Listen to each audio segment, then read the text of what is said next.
tầm bò tàu lót nhanh mà tập sụp chú chú ăn chưa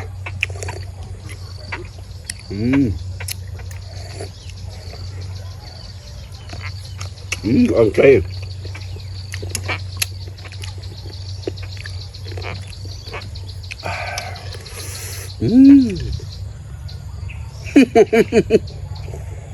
chuyện hao không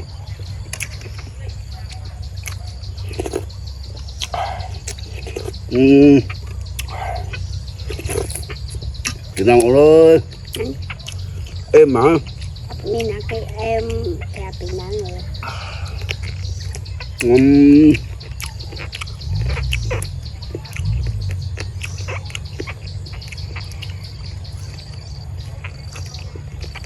cả đống sai của thịt cái này ba đây kia đừng chơi trường nào chương chú ngào trộm chương chú cái cô sạch chú trường chú à ấn nè ồ còn chỉ cặp chết tiệt thôi ai hộp đây và năng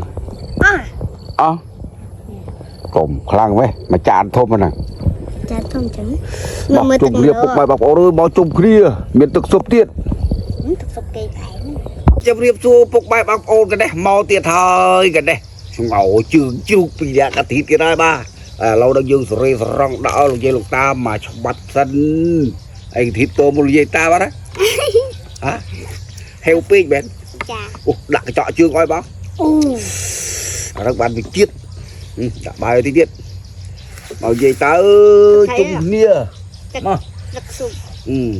nia sọc bài tại dương anh này chụp tay không rồi hết rồi tay nhắm hơi ấy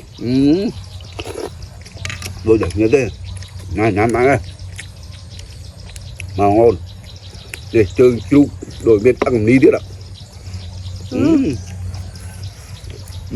êm nắng lý chú cho là lên khăn xong đuổi bị đâu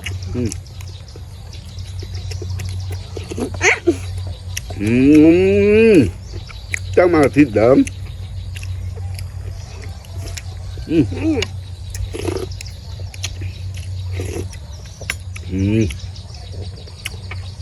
ấy cái này đớm ấy nè nó chết á tô ca lý ô lo mà lý có thịt một hình ảnh tiết êm nào ơi rồi hai có bao papa nhắm liền papa nhắm đứa nè pa nhắm mà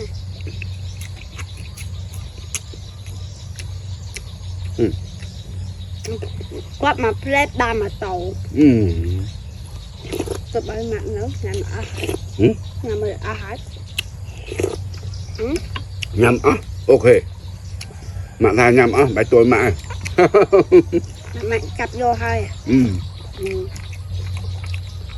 dương rồi mà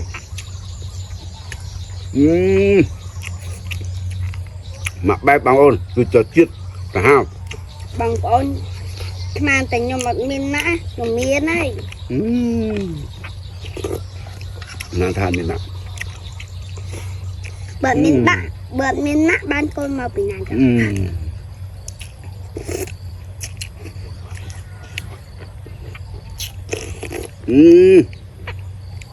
em mau ơi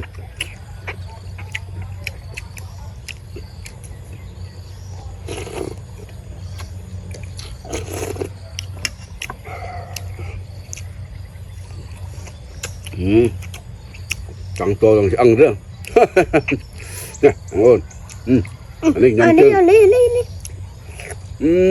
này bị bệnh đom loạn nhắm mẹ hả chặt vô hay có bà đại nhầm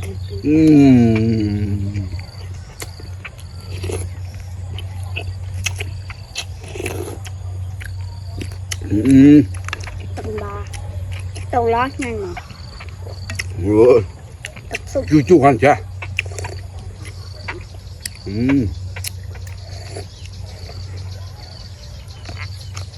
ăn cay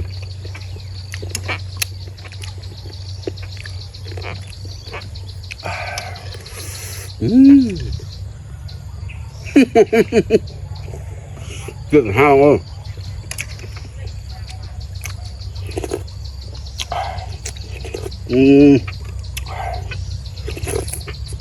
Chị nào ơi. Em mà. Mình là cái em kẹp bị nắng rồi.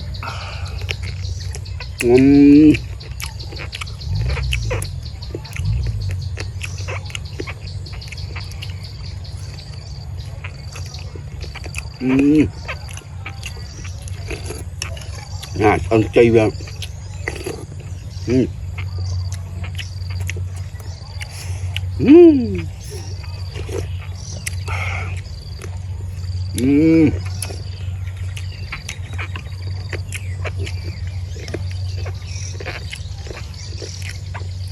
Bài cái đằng ha không?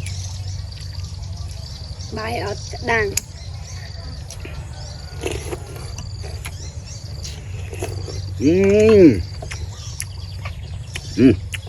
Tán được, tán được. Ăn mi. Giờ nhầm chân mấy. Rửa. Hồi mùi mà. Được tay rồi.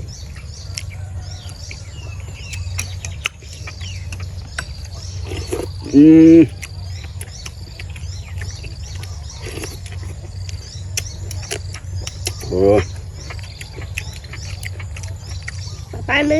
Nhặn nhặn nhặn. Bạn ơi, hôm ba ngay còn plek mơ video hiểm bạn. Cứ thả chết mà.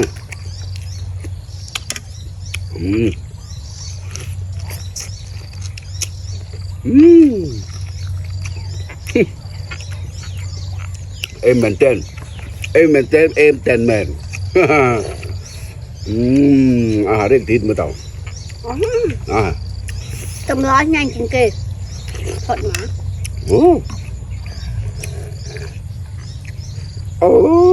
Cái thịt lê nhai.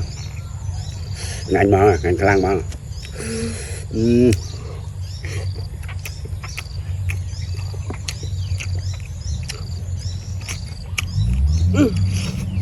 Rồi là bị đâm tay ra. Nó bị đâm mày. Bị đâm nó cắt thử mạch. Mà. Đâm nó cắt thử mạch. Thịt này à mềm. Nó. Cắt thử đâm mày.ท่านมัดฮะตอนปีดมแม่ตัวไอ้ทิศทิศไรอ่ะงับบัดใจท้ายบ้า Chết bác. bye bye